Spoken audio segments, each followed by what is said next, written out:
A nossa conversa vai girar em torno dos fenômenos anímicos e mediúnicos. Mas para isto, nós precisamos ter uma topografia da nossa organização psíquica. Nós temos aí um corte, um esquema da nossa organização psíquica. Ela é de uma complexidade imensa. Nós achamos que isto ainda está para ser organizado e descoberto muito de suas camadas. Mas para nós entendermos a fenomenologia que vai se desenvolver na área material, na área física, vamos dizer assim, no psiquismo de superfície, nós precisamos compreender o que se passa na interioridade espiritual. Nós temos então esta zona, até aqui, uma zona energética do nosso psiquismo, que nós podemos chamar de inconsciente, zona espiritual, como queiram. E esta outra, a zona física, o envelope externo. Apesar da representação esquemática, está mostrando uma zona bem expressiva, a zona física, ela é a mais pobre de todas as nossas posições psicológicas. Se nós viermos do centro da vida para a periferia, nós vamos ter uma série de dimensões diversas que a pouco e pouco vão se condensando até esbarrarem na periferia corpórea, que é a densidade máxima da nossa organização. Desta forma, nós teríamos essa zona central, uma zona quintessenciada, purificada, uma zona que nós poderíamos chamar o Deus em nós, o Cristo em nós, a fagulha divina, como queiram, o self que o Jung percebeu. Mas é uma zona absolutamente inatingível por qualquer modelo psicológico conhecido.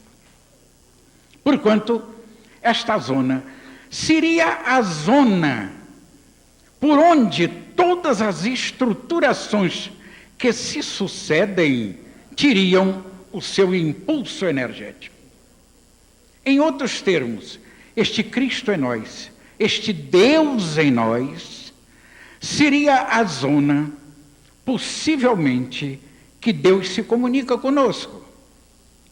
Porque no nosso trajeto de imortalidade, dentro da eternidade, não seria possível que o indivíduo não tivesse, durante o seu trajeto, posições energéticas de acréscimo para a sua própria jornada. Seria impossível que um ponto inicial, desde a sua posição de nascimento e formação, tivesse este impulso definitivo. Precisa ser, logicamente, nutrido. E essa nutrição está justamente na ressonância divina nas nossas organizações mais íntimas. Chamamos ressonância divina porquanto deve ser a zona por onde Deus se comunica conosco, por onde nós recebemos os seus eflúvios do Deus imanente, onde estamos mergulhados dentro dele, que é diverso do Deus transcendente. Não são dois deuses, mas aspectos diversos do mesmo Deus. Seguindo-se esta zona, nós teríamos uma zona que nós chamamos de inconsciente passado ou arcaico, onde todas as nossas aptidões, todas as nossas raízes e formações que o rosário reencarnatório pode permitir por aquisições, estão homologados, adestrados, experienciados, organizados nesta zona. É bem verdade que isto que está aí Nós não podemos dizer que esses elementos se ajuntam como se fossem experiências em uma biblioteca, em um departamento, e sim elementos que estão transcendendo o tempo e o espaço. Portanto, não ocupam lugar. E é um pouco difícil, na nossa psicologia linear, compreender a psicologia linear que se passa aqui na zona física, compreender como esses fenômenos são largos, cósmicos, expansivos e se perdendo fora deste tempo e espaço. Então aqui nós teríamos toda esta organização das nossas aptidões. Seguindo-se a este elemento, a esta zona, teríamos uma outra zona que nós chamamos de inconsciente atual. Porque é uma zona do inconsciente que está bastante coligada com o presente corpo, ou mais perto do corpo na presente encarnação. Daí nós termos esta denominação.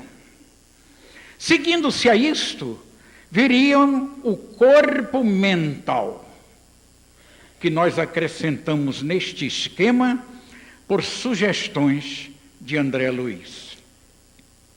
Seria o corpo mental o envelope da mente. O André Luiz, quando se refere à posição espiritual, ele se refere como mente. Para ele, em todo o livro do André Luiz, principalmente em Evolução em Dois Mundos, ele carrega muito com essa denominação, mente como sinônimo de espírito. Então, com isto, nós temos um envelope, não é propriamente isolando, mas demarcando zonas mais externas das zonas mais internas. E o próprio André Luiz deu tanta importância a esta zona, que numa mensagem posterior, mais recente, ele nos avisa que esta camada é constituída de várias zonas, ou seja, jogando para o médium, está irradiando com o médium, está buscando o médium. Esses dígitos têm que ser combinados, são vibratórios. E nesta passagem para o corpo físico, tem que haver uma espécie de digitação, de adaptação. E é justamente neste processo que o elemento da mensagem sai na nossa condição psicológica do psiquismo de superfície. Então esse elemento vai se passar dessa forma. O que é que vai acontecer? Aqui nesta zona haverá uma metabolização específica que nós desconhecemos, nessa zona perispiritual. Porque vai acontecer, primeiro, um processo de ideação, que aliás foi o André Luiz que melhor colocou isto no nosso entender, porque ele coloca aqui assim, é a vontade de apelo do espírito que procura o médium e a vontade de resposta de quem vai receber o processo. E é neste casamento de engrenagem, num processo bastante emocional, que vai se processar o processo de ideação, de seleção e autocrítica. O que é isto? Quando um determinado espírito chega a se incorporar, vamos chamar o termo que todo mundo entende, se bem que ele não atende bem o processo, mas que nós entendemos, incorporação, todo mundo sabe o que é. Então o que é que vai acontecer? A condição, não só evolutiva do indivíduo, do médium, mas a condição de moralidade do médium, é que vai dar a condição de seleção desta ideia. Quem trabalha em sessões de desobsessão sabe perfeitamente essas coisas.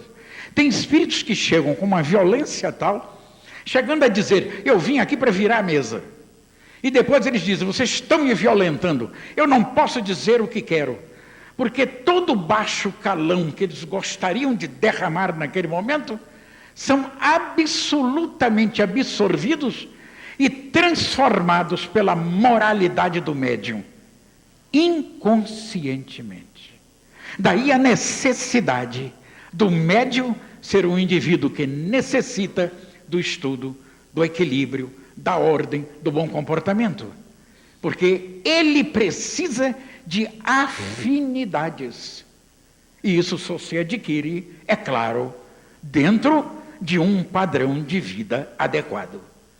E nós sabemos que o processo mediúnico se passa em todas as fases, até nos terreiros de quimbanda, mas cada um dentro da sua qualidade evolutiva.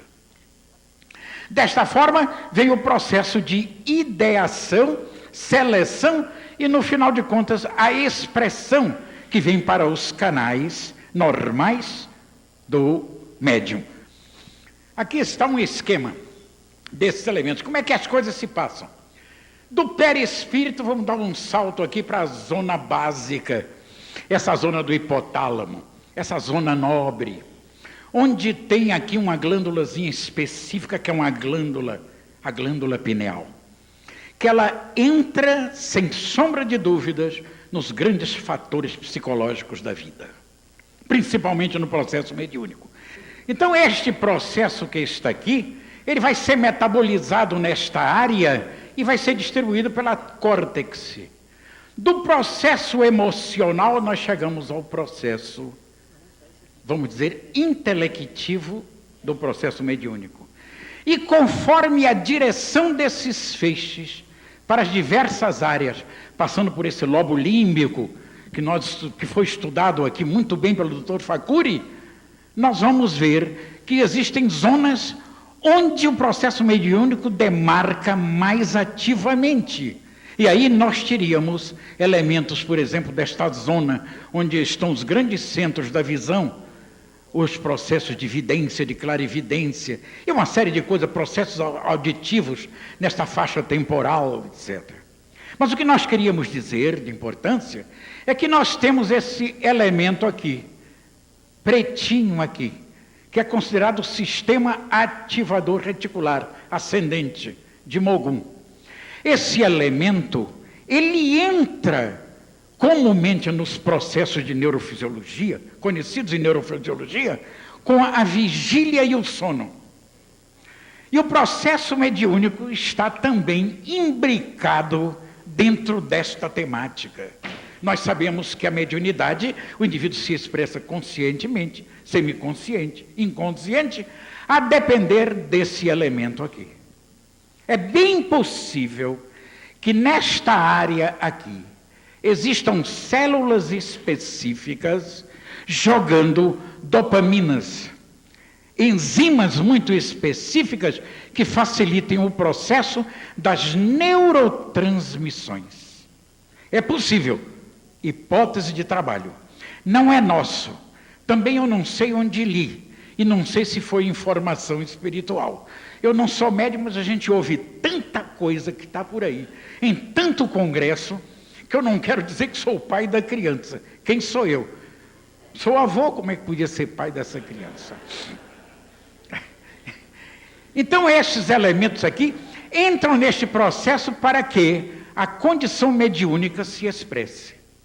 Mas o que nós queremos chamar a atenção, que nós achamos que vai ser grandes assuntos das exames brasileiras, das grandes associações médicas espíritas do Brasil, o trabalho, como é que esses elementos internos chegam aqui e esbarram na palavra. Como é que há uma transformação disso? A transformação é holográfica, nós sabemos disso. Mesmo porque, quando os elementos nervosos, dos centros nervosos, onde se passa aqui no centro da visão, se houver uma lesão desta zona, muitas vezes o indivíduo continua tendo percepções por outros departamentos. E isso se passa em várias condições. Isto quer dizer que, além dos centros nervosos específicos, o nosso psiquismo trabalha em totalidade.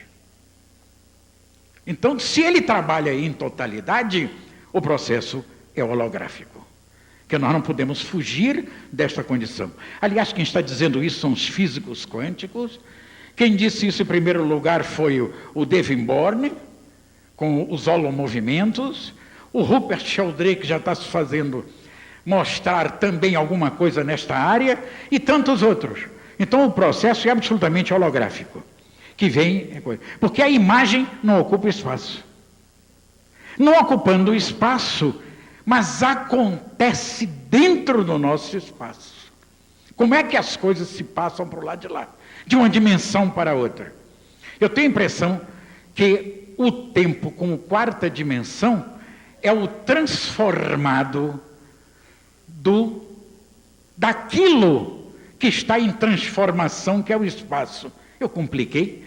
Eu acho que eu compliquei porque até eu estou meio em dúvidas. Mas isso é para dizer que tem.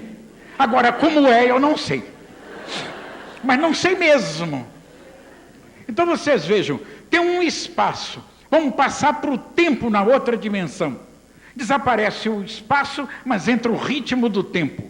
E que não ocupa espaço. Que negócio difícil para a nossa psicologia linear. É muito difícil. Nós ficamos, vamos dizer assim, embotados para entender isso. Mas deve ser isso. O espaço se transforma e o tempo é o transformado. Eu tenho a impressão que eu saí bem com isto. Agora, que eu não entendi bem, não entendi. Não entendi. Então, todos esses processos mediúnicos sofrem uma variação imensa que nós conhecemos. Mas o que nós queríamos chamar a atenção, que eu acho que esses 5 minutos daqui é de relógio pequeno. Eu só vou usar de relógio grande, que dá um pouquinho mais, etc. Pode passar, por favor, a outra. Os processos mediúnicos comuns se passam nesta zona aqui. É a nossa zona específica de trabalho. Quer do hemisfério esquerdo e direito. Mas as coisas vão se deslocando para a zona frontal e tomando conta mais do hemisfério direito, que é a mediunidade intuitiva. A primeira é uma mediunidade receptiva. A segunda é uma mediunidade captativa, que tem diferenças. Se não é mediunidade receptiva, os espíritos entram numa dosagem muito maior do que o médium. Vamos dar um número aleatório. Vamos dizer que os espíritos, as organizações espirituais, concorram com 70% de possibilidades. E o médium que recebe passivo de 30%. Mas na mediunidade intuitiva é diferente. Esse 70% é do médium que procura, com as suas antenas, captar nas correntes superiores de pensamento o que eles necessitam para completar as suas possibilidades de intuição. E muitas descobertas científicas, muitas elaborações notáveis da vida foram feitas nesses processos, que são também processos inspirativos. A gente não sabe, isso tudo está muito junto para nós separarmos. Inspiração, mediunidade intuitiva, são coisas difíceis. Mas existem coisas na Terra que não podem ser explicadas, senão neste processo mais avançado de captação. Ou pelo menos de inspiração, de intuição, onde o cérebro direito e o lobo frontal estão à frente. Como é que nós podemos explicar um Beethoven fazendo uma sonata ao luar para explicar uma cega congênita o que era o luar? E ela entende através das notas musicais. É uma conversa em outro parâmetro, em outra dimensão. Como é que o Leonardo da Vinci, nos seus pincéis, com o sorriso da Mona Lisa, dá aquele recado para a humanidade? Porque quando se observa a Mona Lisa, com detalhes, nós vemos todos os sorrisos da humanidade, desde o deboche ao grande amor. Está lá nas expressões da Mona Lisa. E tantas outras coisas que se passam nisso. Certos poetas, o que trouxeram para a vida certos movimentos épicos da história, estão todos ligados a este componente deste tipo que é mediúnico e inspirativo, mas que é uma busca para o processo. E que será o futuro processo de trabalho científico. Por enquanto, nós temos as mensurações, o intelecto. Mas quando o intelecto estiver perfeitamente definido, sem erros, nós nos jogamos no patamar da intuição. Mas haja milênio. Porque não é no outro que está chegando aí. Eu tenho a impressão que neste próximo é para nós acertarmos as coisas que quebramos. É para acertar, ainda não tem paraíso, não. Eu tenho a impressão que vai ser muita labuta, muita coisa, e não tem problema. Se a gente ficar por aqui, vamos pedir ao Papai do Céu para isso, que a gente já sabe como é o negócio aqui. Para outro lugar a gente não sabe. Vamos pedir a ele para ficar por aqui. E eu tenho a impressão que umas 12 ou 15 reencarnações, olha, vai ser assim, vapt-vupt, até chegar ao 4º milênio. Aí eu tenho a impressão que a coisa vai ser boa. Porque todas essas estruturas psicológicas notáveis, da técnica, do estudo, das artes, são determinadas pelo Espírito vivificante. Meus amigos, disseram que está encerrado. Muita paz.